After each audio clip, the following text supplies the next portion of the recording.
नमस्कार दोस्तों, मैं हूं अतुल सिंह। स्वागत है आपका इन्वेस्ट कर लो भाई चैनल। दोस्तों, आपने नोटिस किया होगा पेट्रोल पंप पर अब एक नया बोर्ड दिखाई देने लगा है, E20 फ्यूल अवेलेबल हेयर। और साथ ही शोरूम वालों की जुबान पर एक नया शब्द, न्यू GST स्लैब। किसी की बाइक अब 5,000 रुपये सस्ती हो रही है तो किसी की SUV पर 40,000 का झटका। कहीं फ्यूल इफिशियंसी गिर रही है तो कहीं टैक्स सेविंग बढ़ रही है। तो सवाल ये है, क्या भारत की सड़कों पर अब हर राइड होगी ग्रीन और क्लीन, या फिर कॉस्टली और कंफ्यूजिंग? आज मैं आपको एक ऐसी कहानी सुनाऊंगा जिसमें E20 फ्यूल, GST 2.0 और ऑटो इंडस्ट्री का फ्यूचर तीनों एक फ्रेम में दिखेंगे। तो रेडी हो जाओ एक पावरफुल ब्रेकडाउन के लिए। E20 फ्यूल क्या है और क्यों जरूरी है?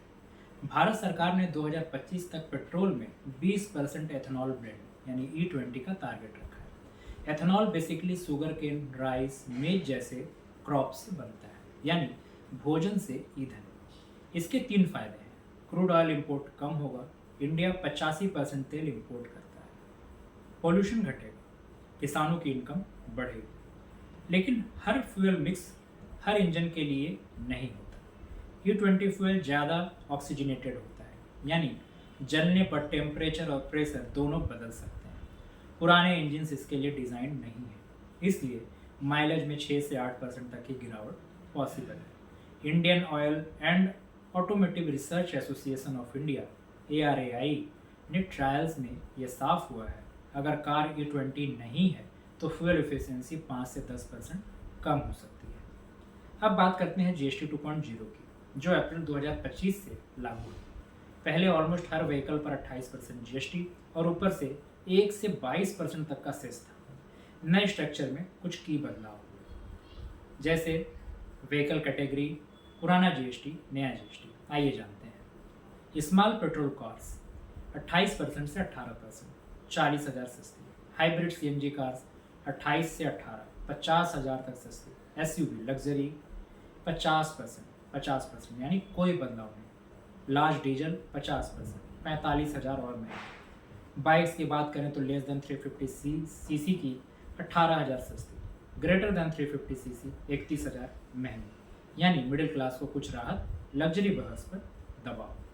कार मेकर जैसे Maruti, Hyundai, Honda, Tata motor mid segment में GST कट को बूस्ट की तरह देख रहे हैं, लेकिन लग्जरी मेकर जैसे BMW, Audi, Mercedes GST unchanged होने से कॉशियस है।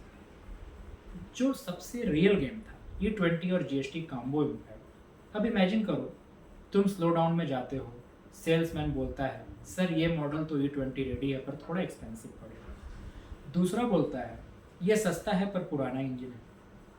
यही कंफ्यूजन पूरे ऑटो मार्केट में चल रहा है। स्मॉल पेट्रोल कार्स जैसे wagon R, Swift, Punch GST cut से 5 से 6% सस्ती हुई है, लेकिन अगर E20 में माइलेज गिरा तो फ्यूल कास्ट 7 से 8% बढ़ जाएगा। वहीं SUV, Creta, Seltos, Harrier price stable है, पर इनका रियल वर्ल्ड माइलेज पहले से ही हेवी फ्यूल पर कम है, E20 में और गिरेगा। टू व्हीलर्स की बात करें तो हीरो, होंडा, बजाज पहले से E20 रेडी मॉडल्स लॉन्च कर चुके हैं, लेकिन राइडर्स को अभी भी कंफ्यूजन है माइलेज का क्या। E20 से पर ईयर फ्यूल कॉस्ट बढ़ सकती है 3,000 से 10,000 तक, यूसेज पर डिपेंड करेगा। अगर फ्यूल एफिशिएंसी मैथ्स की बात करें तो व्हीकल जैसे हैचबैक, इनका एवरेज 18 से 16 तक जाएगा, 5600 की कॉस्ट बढ़ेगी। सेडान 17 से 15, 7,000 की कॉस्ट बढ़ेगी। SUV इनका माइलेज 14 से 13 हो जाएगा, कॉस्ट 10,000 तक बढ़ेगी। टू व्हीलर 50 से 49, कॉस्ट 1,000 तक बढ़ेगी। तो बेनिफिट मिला GST में, पर लॉस हुआ फ्यूल में। नेट इम्पैक्ट न्यूट्रल या थोड़ा negative, depending on model. Industry और इकोनॉमिक एंगल की बात करें तो ऑटो सेक्टर इंडिया की GDP में 7% कंट्रीब्यूट करता है। GST रिफॉर्म शॉर्ट टर्म में कंजम्पशन बढ़ा सकता है, पर E20 roll out short term में कॉस्ट बढ़ा रहा है। इंडस्ट्री एस्टिमेट के अनुसार 2025-26 में व्हीकल सेल्स में 10 से 12% करेक्शन पॉसिबल है। दूसरी तरफ एथेनॉल प्रोडक्शन कंपनीज जैसे प्राज इंडस्ट्रीज, बलरामपुर चीनी मिल्स, त्रिवेणी इंजीनियरिंग इसके बड़े बेनिफिशरीज बनेंगे। ये वही पॉलिसी पैराडॉक्स है जहां एक सेक्टर को राहत मिलती है, दूसरे को झटका। सरकार का कहना है E20 से कार्बन एमिशंस 20% तक घटेंगे, लेकिन कंज्यूमर्स कह रहे हैं माइलेज 10% घट गई। ये वही ट्रेड ऑफ है जो हर ग्रीन ट्रांजिशन में होता है, short term pain, long term gain. अगर भारत को 2070 तक नेट जीरो टारगेट पाना है तो ये स्टेप बहुत ही जरूरी है, पर साथ में एडॉप्टेशन रोड मैप भी देना पड़ेगा। अगर आप बायर हैं तो सिर्फ जीएसटी कट देख कर डिसीजन मत लेना। मॉडल E20 कंपैटिबल हो या नहीं ये जरूर पूछो। हाइब्रिड और सीएनजी व्हीकल्स अब बेस्ट मिडिल ग्राउंड बन सकते हैं। नेक्स्ट 2 से 3 साल रीसेल वैल्यू में डिफरेंस आएगा। E20 रेडी मॉडल्स की ज़्यादा डिमांड होगी, ड्राइविंग हैबिट्स बदलो, माइलेज बचाने के तरीके भी अपनाओ। और अगर आप इन्वेस्टर हो तो ऑटो एंसिलरी और एथनॉल स्टॉक्स पर नज़र रखें, क्योंकि ये ट्रांजिशन की असली ग्रोथ स्टोरी है। तो दोस्तों, GST 2.0 और E20 फ्यूल रोल आउट सिर्फ टैक्स या पेट्रोल की कहानी नहीं है। ये भारत के कंजम्पशन मॉडल, इन्वायरमेंटल विजन और मैन्युफैक्चरिंग फ्यूचर की कहानी है। आने वाले महीनों में शोरूम से लेकर पेट्रोल पंप तक हर जगह ये सवाल पूछेगा, क्या गाड़ी सस्ती हुई या खर्च बढ़ गया?